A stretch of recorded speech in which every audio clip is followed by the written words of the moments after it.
I wanted to tell a story about this guy named Charles. I had just completed yoga teacher training and I was feeling lost. I knew I didn't feel called to, okay, everybody, it's 9:45, everybody unroll your mats. We're going to do some yoga in this studio. I like that kind of yoga, but it's not me. I don't teach that kind of yoga. So I didn't know what to do. I wandered the desert for a few years, not really sure what I was supposed to do with this gift of yoga, wisdom, and teaching. And I found myself at Sierra Hot Springs one day, and there was this old guy there. It was a Sunday, and he had this whole pile of pool noodles, which I thought was kind of strange. And then he got in the water and he started teaching. He called it water yoga. And I thought, what the heck? I'm here, I'm naked. It's at a hot spring, water yoga. Sounds interesting. I'll try it. And I felt a little silly floating on these noodles and stuff. But something in me moved. There was something about being naked, outdoors, in the water, practicing yoga. Something about that experience resonated with me at a deep level. And I knew that was my path forward with yoga. Naked yoga, but in particular, hot spring naked yoga. Charles told me that he had been holding down water yoga there for the last 20 years.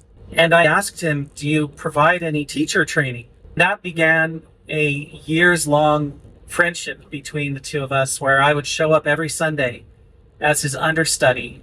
I would assist people with water yoga poses. I was the evangelist that would go around and make sure everybody knew the class was happening, because Charles is a really understated guy, and he would just get in the water and ask them if they wanted to try some water yoga. And I liked that approach, but I was more extroverted than that. And I would go around to each and every person and make sure that they had a personal invitation. I would even tell them it's included with your fees that you already paid to be here at Sierra Hot Springs. If you don't try water yoga today, you've left something very precious behind. His class sizes swelled to sometimes so many students that the pool was full. There was no room for anybody who didn't want to do water yoga to comfortably hang out in the pool, even though we would try to leave them space. As soon as you're floating in the pool and your feet are off the pool bottom,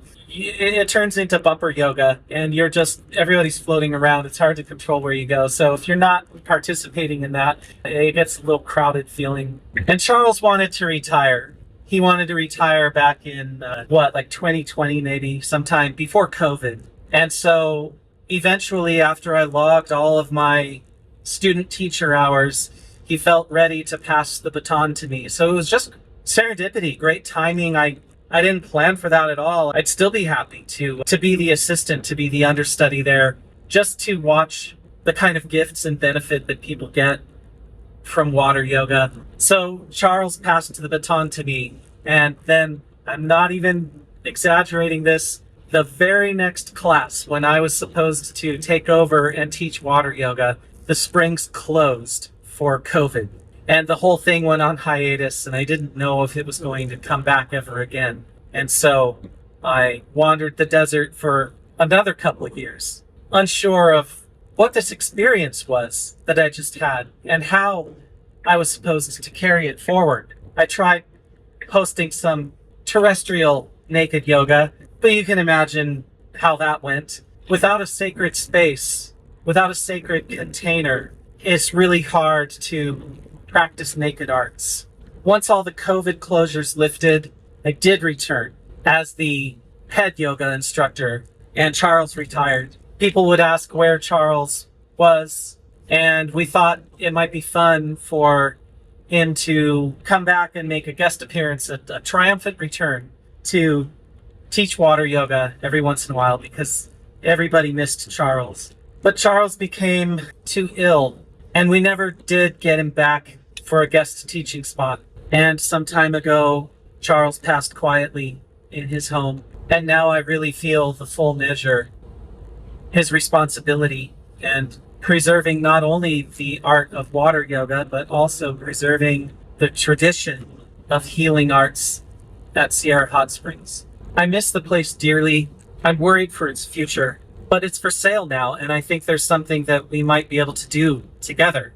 So I have personally committed $10,000 of my own money, bootstrap a grassroots campaign to raise the funds to purchase Sierra Hot Springs, to continue its traditions, to install a transparent, forward-thinking governance body, to place the springs into the hands of the community through a non-profit co-op land trust. That's how important the springs are to me. And I'm wondering how important they are to you. We're at $10,285 of our $22,000 goal. We want to raise an initial $22,000 to bootstrap the organization, secure a letter of intent from the current owners of Sierra Hot Springs, and then secure letters of intent from major donors after we can show our grassroots traction. Anything you can do to help that does help. $5, $10, sharing with your friends. Some people say it's impossible, but it isn't. I know this place. I know the power of this place. I know the power of us. And it isn't impossible. It's inevitable. It's already happened 1,000 times. And now it's our turn to make it happen one more time. If you want to get involved, the link is in the bio. I'll see you tomorrow with another story.